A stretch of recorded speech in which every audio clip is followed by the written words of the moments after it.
Assalamualaikum warahmatullahi wabarakatuh. Waalaikumsalam warahmatullahi wabarakatuh. Bismillahirrahmanirrahim. Alhamdulillahilladzi nawwara al-qulub wa satara al-uyub wa kashafa al-kurub. Wassalatu wassalamu ala sayyidina Muhammadil habibil mahbub wa ala alihi wa sahbihi wa man ilaihi mansub. اللهم صل على سيدنا محمد الفاتح لما أغلق والخاتم لما سبق ناصر الحق بالحق والهادي إلى صراطك المستقيم وعلى آله حق قدره ومقداره العظيم. سبحانك لا علم لنا إلا ما علمتنا إنك أنت العليم الحكيم ولا حول ولا قوة إلا بالله العلي العظيم. وكلهم من رسول الله ملتمس غرفا من البحر أو رشفا من الديم. مدد يا سيدي يا رسول الله، مدد يا أصحاب رسول الله، مدد يا رجال الله، مدد يا شيخنا، مدد دستور إلهي أداء القصود والرضا. Habaib yang kita muliakan, para ulama yang hadir dalam kesempatan subuh hari yang mulia ini, Bapak Ibu jamaah kajian subuh kitab Al-Azkar An-Nawawiyah di Masjid Al-Ansar Pematang Sulur pagi hari ini dan yang mengikuti daripada media sosial, semoga Allah Subhanahu wa taala ampunkan segala dosa-dosa kita, Allah tutupi aib-aib kita, Allah lapangkan berkah kehidupan kita, Allah dekatkan diri kita kepadanya, Allah rindukan kita kepada Rasulnya, dan Allah tolong kita dapat menghidupkan sunnah-sunnah baginda sallallahu alaihi wasallam. Amin ya rabbal alamin. Alhamdulillah wa syukurillah, subuh hari ini Allah kumpulkan kita kembali untuk mengaji bersama-sama, khususnya mengaji sunnah-sunnah, hadis-hadis daripada Nabi kita sallallahu alaihi wasallam, zikir-zikirnya, doa-doanya, adab-adab daripadanya, yang semuanya ini juga mengantarkan kita untuk lebih mengenal beliau dan lebih dekat dengan beliau dan lebih mencintai beliau, dan benar-benar kita dapat mengamalkan sunnah-sunnah beliau dalam kehidupan kita. Amin ya rabbal alamin. Kita menyambung pada hari ini, yaitu pada halaman masih 26 ya. Kemarin sudah kita bahas sedikit tentang bertayamum, halaman 27 ya, halaman 27 sudah ya, halaman 27. Bahwa kemarin sudah kita kaji tentang tayamum. Dengan tayamum itulah kalau tidak ada air, maka bagi orang yang haid, bagi orang yang junub, lalu dia sudah selesai daripada haid atau junubnya, dia tidak ketemu air, maka dia bertayamum. Maka dengan tayamum itu dia dapat mengerjakan solat dan juga dapat mengerjakan membaca Al-Quranul Karim, dan tentunya juga zikrullah. Kita sambung sekarang pada halaman 27. Faslun, ini satu fasal, kata Imam Nawawi, nafa'allahu bihi wa bi'unuhu fid darin amin. Yambaghi an yakuna adh-dhakiru ala akmalis sifat.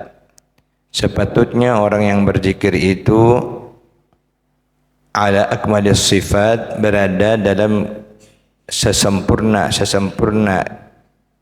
sifat ataupun karakter.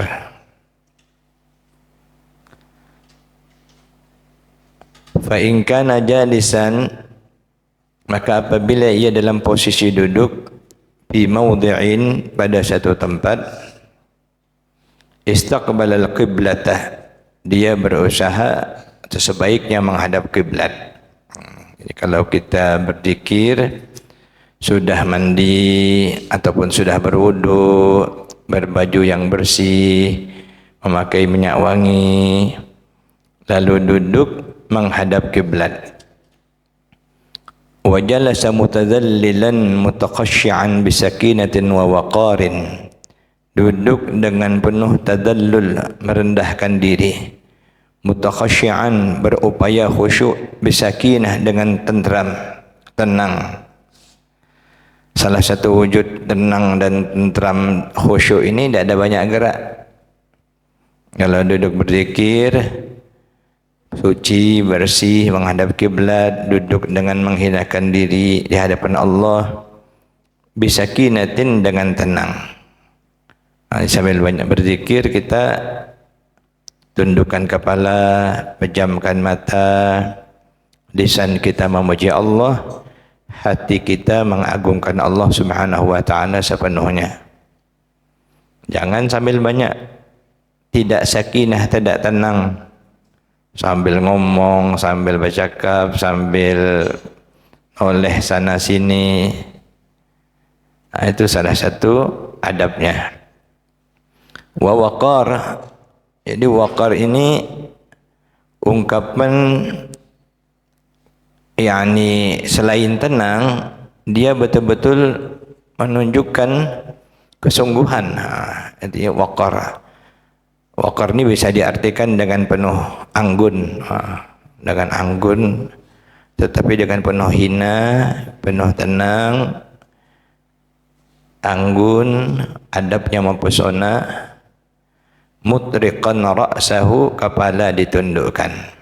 Itu yang paling afdal. Walau zakara ala ghairi hadhil ahwal, andai seseorang berzikir tapi tidak pakai tata cara demikian, tidak menghadap kiblat, tidak duduk dengan penuh khusyuk, tidak penuh dengan merendahkan diri, dan tidak dalam keadaan fisiknya itu tenang dan menundukkan diri, jaza, tetaplah boleh. Wala karahata fi haqqihi, dan tidak pula makruh pada hak dirinya.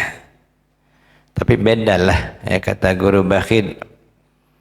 Misalnya kita ngamalkan salawat dengan yang salawat kita baca harian ni boleh, sambil berjalan, sambil ke pasar. Tetapi jangan tidak ada yang betul-betul kita juga duduk di atas sajadah, menghadap kiblat dalam keadaan suci, pakai minyak harum, menghinakan diri kita kepada Allah, menghadirkan hati kita betul-betul ingin kita bersambung dengan Rasulullah sallallahu alaihi wasallam.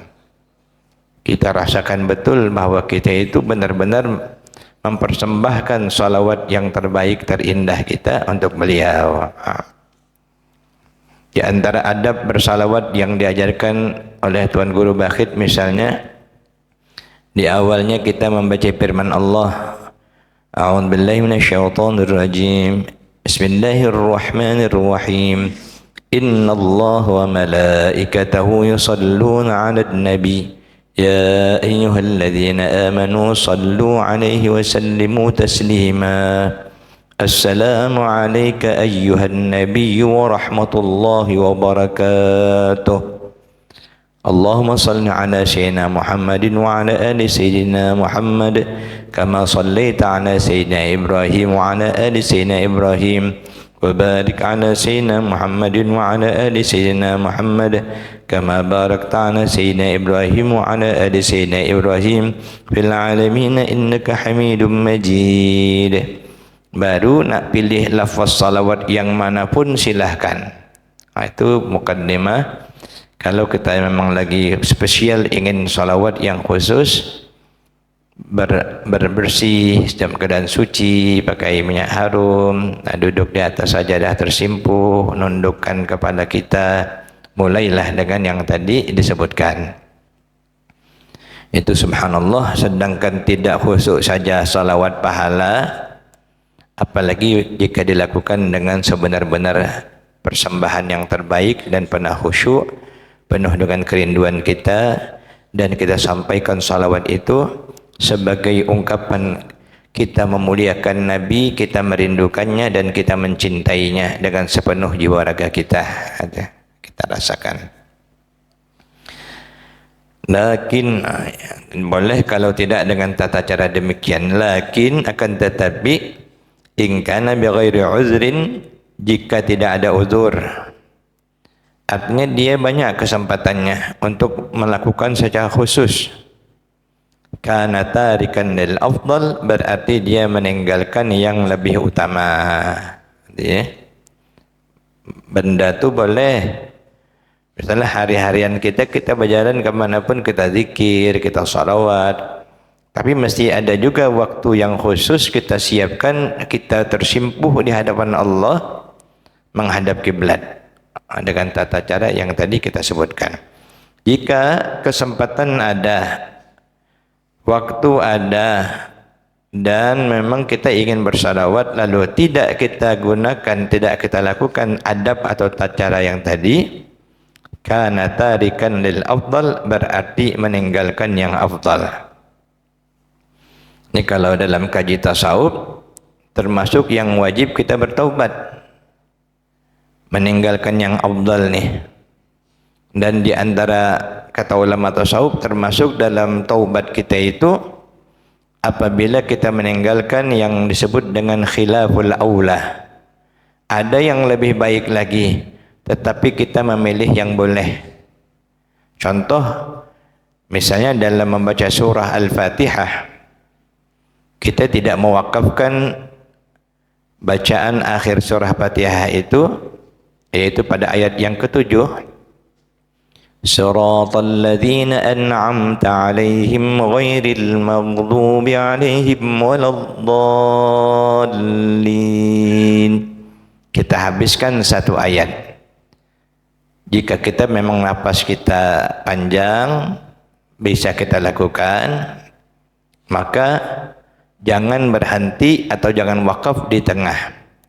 Kalau wakaf di antara bacaan tersebut, misalnya ihdinas siratal mustaqim, siratal ladzina an'amta 'alaihim, dengan sengaja, itu hukumnya khilaful aula, disebutkan dalam kitab I'anah.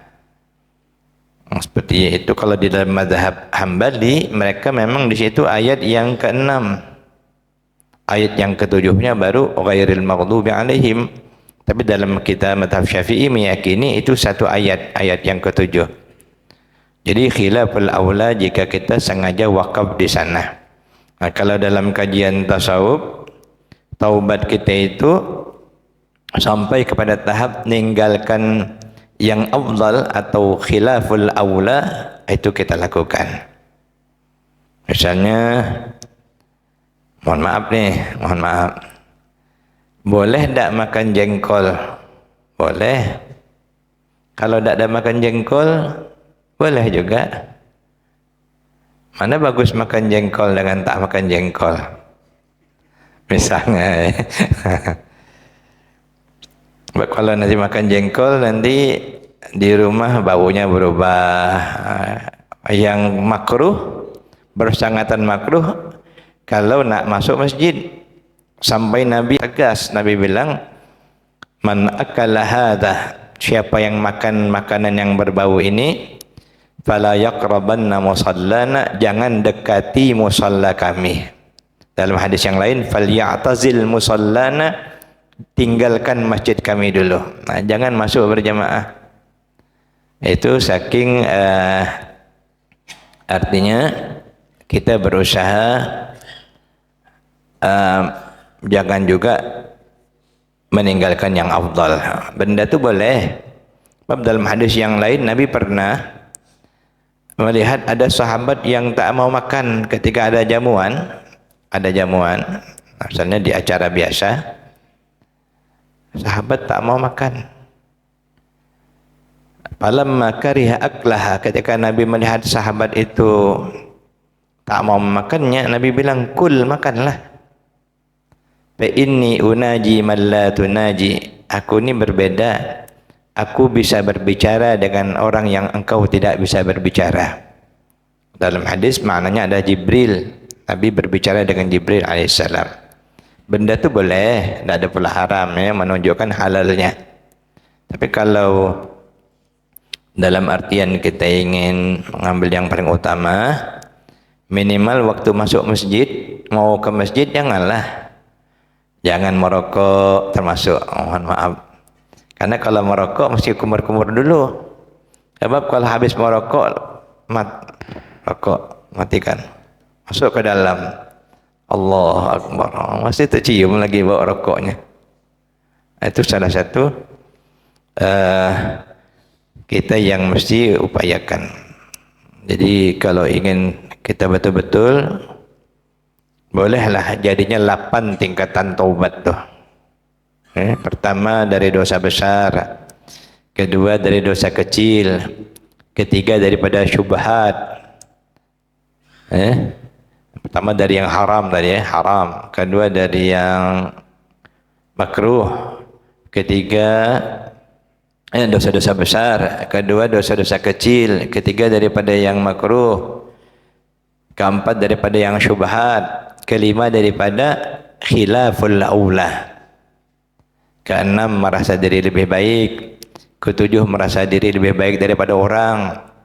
Kedelapan lupa dengan Allah walaupun sebentar. Ya, kalau dapat kita lakukan, itu luar biasa. Macam sunnah-sunnah solat ni kan banyak. Ada yang boleh, ada yang afdal. Macam kita bangkit dari sujud. Bangkit dari sujud, boleh aja kita langsung bertegak. Tetapi sunnah pegang dulu lantai. Ayat taki ala kaffaihi atau ala rahatayhi. Mungkinlah kita gini, tegak dulu. Kecuali pada sujud sajadah. Sujud sajadah baru kita habis sujud, tak payah lagi pegang tangan. Maksudnya tidak ada duduk istirahat ya, maksudnya. Tetap pegang tangan tapi tidak ada duduk istirahat. Kalau yang apa tadi, yang sujud biasa, takbiratul intiqal, kita mesti duduk istirahat sambil pegang. Kalau tidak kita lakukan, namanya khilaful aula, ya, meninggalkan yang afdal. Banyaklah juga, sama juga dengan yang kita takbir intiqal. Takbir intiqal ni takbir kita tu mengiringi perbuatan kita. Bangun sampai tegak, kenapa panjang? Allahu Akbar. 14 harakat supaya tidak kosong gerakan kita daripada zikrullah.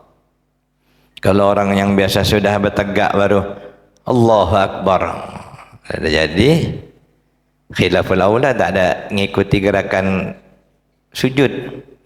Ada pula yang sudah sujud baru takbir Allahu Akbar, ada sudah sujud baru dia berbunyi.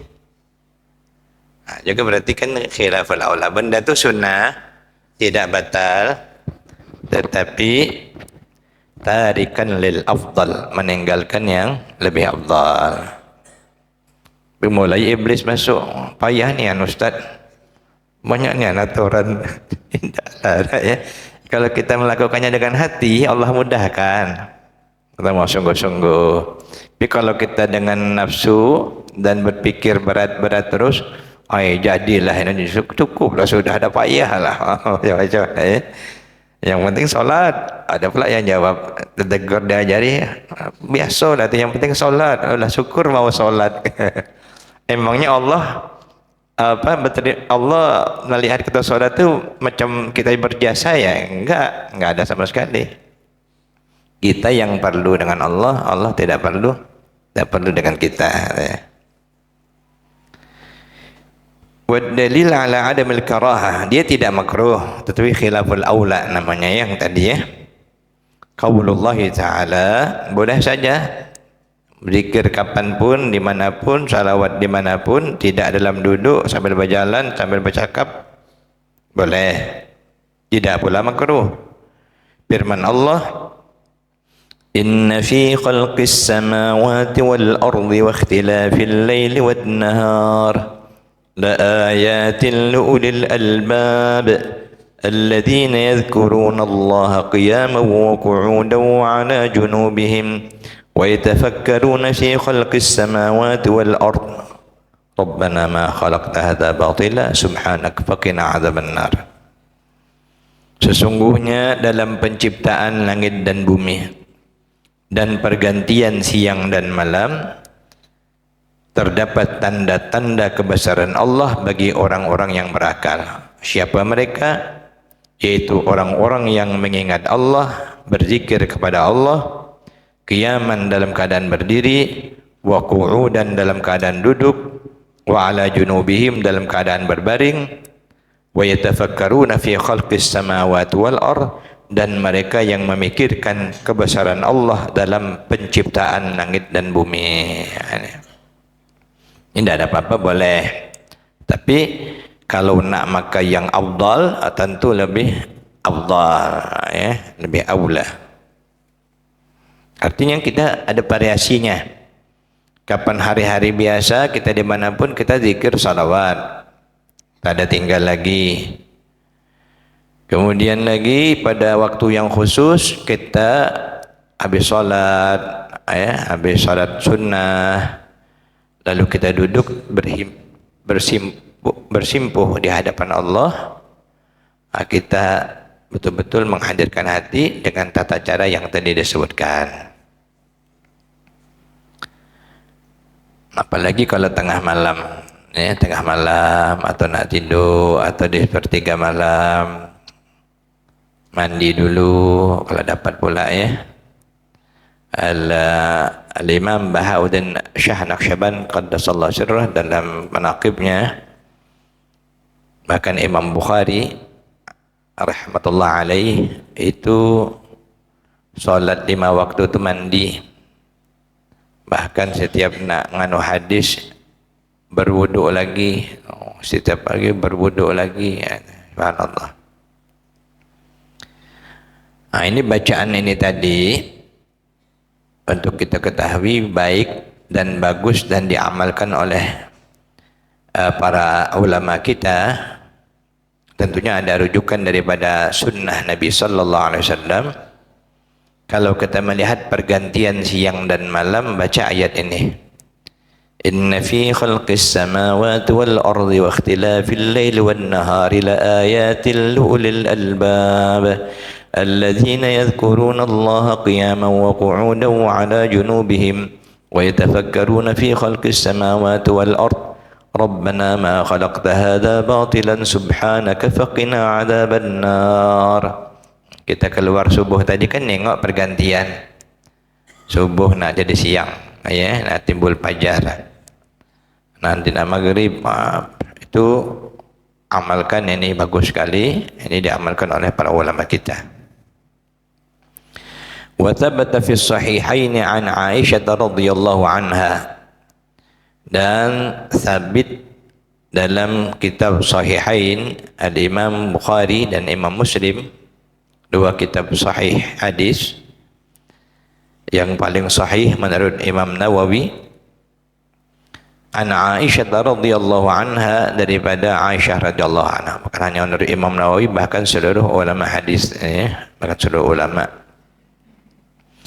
Karena Rasulullah sallallahu alaihi wasallam, kata Sayyidina Aisyah radhiyallahu anha, adalah Rasulullah sallallahu alaihi wasallam yattaqi'u fi hijri, bersandar di pangkuanku, wa ana haid, sedangkan aku dalam keadaan haid. Fayaqra'ul Qur'an, Nabi sambil baring di pangkuan Aisyah sambil ngaji Al-Qur'an. Luar biasa. Aisyah beruntung, Nabi meninggal dunia pun di dalam pangkuannya, alaihissalam, radhiyallahu anha wa ardaha. Ini tidak apa-apa misalnya, ya, laki ngaji Quran sambil bermanja dengan bini walaupun dalam keadaan haid, apalagi tak ada keadaan haid. Ini yang muda-muda bolehlah ngamalkan sekali-sekali dah, baring di pangkuan bini sambil ngaji Al-Quran. Nabi kita subhanallah semuanya menunjukkan kesempurnaan. Di dunia masyarakat dia pemimpin, dia idola.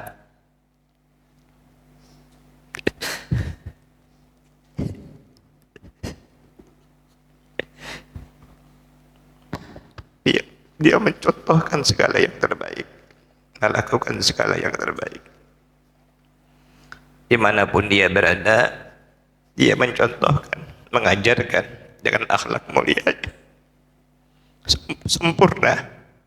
Dari fisiknya sempurna, tuturnya sempurna, cara duduknya sempurna, cara jalannya sempurna, cara menyapanya sempurna, cara bergaulnya sempurna, cara menghormati orangnya sempurna.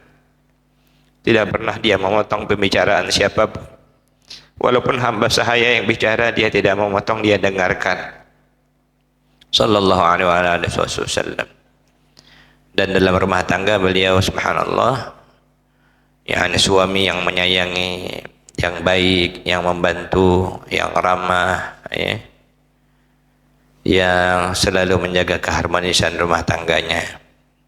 Nah, ini tentulah beliaulah manusia yang paling sempurna, yang tidak ada lain yang paling sempurna untuk kita ikuti. Laqad kana lakum fi rasulillahi uswatun hasanah liman kana yarjullaha wal yawmal akhir wa dzakarallaha katsira. Allahumma shalli wa sallim wa barik alaihi wa ala alihi wa sahbihi. Kita seperti yang sering saya sampaikan, mudah-mudahan Allah memudahkan, menjadikan sebab Allah ampunkan dosa. Kita ini kalau baca hadis Nabi ini, kita macam dengar langsung dari beliau, dari mulutnya yang suci, mengajarkan kita, membimbing kita. Setiap kita mengamalkan sunnah, kita ingat dengan beliau yang mengajarkannya. Kita berterima kasih, kita bersalawat kepada beliau. Tak akan dapat jasanya kita balas dunia akhirat, ya, yang dia lebih menyayangi kita lebih daripada ibu kita. Sallallahu alaihi wa alihi wa sahbihi wasallam tasliman katsira. Jadi kalau kita macam baca maulid Nabi, itu bukan handar-handar baca, tapi kita seperti orang yang menyaksikan, yang berada dalam barisan Nabi, melihat tutur Nabi, melihat akhlak Nabi, melihat keindahan wajah Nabi, merasakan damai bersama Nabi. Ya, itu harus kita hadirkan rasa itu senantiasa. Apalagi ketika seperti kita mengaji hadis-hadis Nabi sallallahu alaihi wasallam.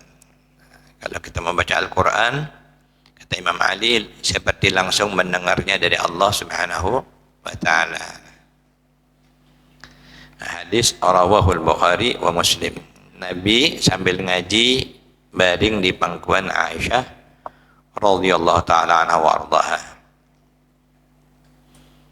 Jalan pagi dua laki bini lomba lari pernah Nabi dengan Aisyah. Nabi mengimbangi karena istrinya masih muda. Nabi lihat Aisyah, Nabi menghormati, Nabi memberikan kesempatan. Pernah ketika ada orang yang datang ke rumah Nabi, perempuan-perempuan, menghibur Aisyah sambil bernyanyi-nyanyi, ya, bahkan ada menari. Abu Bakar masuk sebagai orang tua, dia marah. Apakah engkau lakukan begini wahai anakku di rumah Rasulullah SAW? Rupanya dia mendengar. Biarkan dia wahai Abu Bakar, biarkan Aisyah menikmati, karena ini adalah termasuk kegembiraannya. Nah, selama itu halal. Jadi, sallallahu alaihi wa ala alihi wa sahbihi wa sallam tasliman katsira. Wa jaa an Aisyah radhiyallahu anha, dan telah datang pula keterangan dari Aisyah radhiyallahu anha, qalat, beliau berkata, inni la aqra'u hizbi, sungguh aku benar-benar mengamalkan hizibku, wiridku, amalan harianku. Wa ana muttaji'atun 'ala sarir, sambil baring di atas tempat tidur. Ada apa-apa boleh katanya. Jadi tadi kita bagilah ada waktu yang khusus kita duduk bersimpuh, pada waktu yang lain, yang saat kita berjalan, kita berdiri, kita baring, tetaplah kita zikrullah atau kita bersalawat kepada Rasulullah sallallahu alaihi wasallam sampai menyatu dalam jiwa kita, hati kita terus berzikir. Makanya Al-Imam Bahauddin digelar dengan Naqsyaband, terukir lafaz Allah di dalam kalbunya, atau terukir zikrullah, zikir Allah itu terpatri dalam kalbunya, sehingga adalah satu karamahnya ketika beliau meninggal dunia, terukir kalimat Allah di jantungnya, nampak dari luarnya ini, makanya disebut Naqsyaband qaddasallahu sirrah.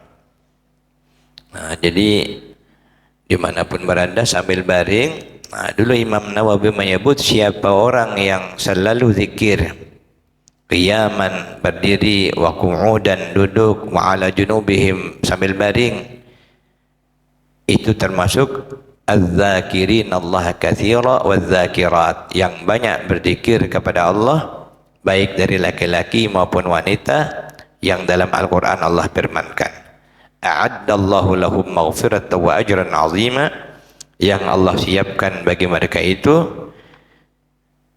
maghfiratan, ampunan dari Allah, wa ajran 'azima, dan pahala yang besar.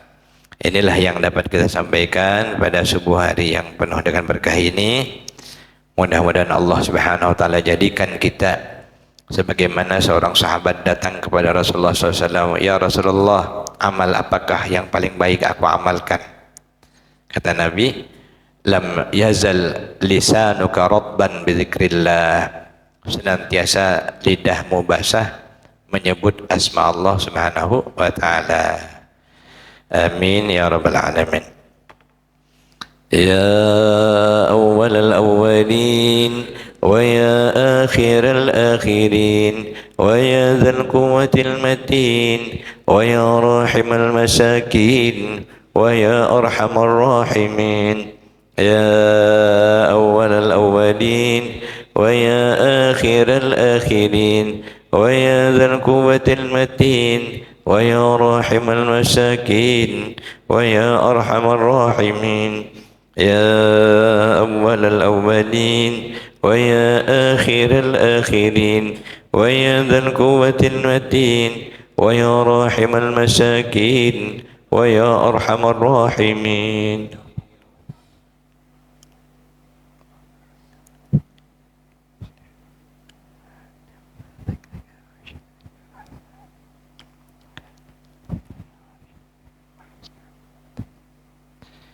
نصر من الله وفتح قريب فالله خير حافظا وهو أرحم الراحمين.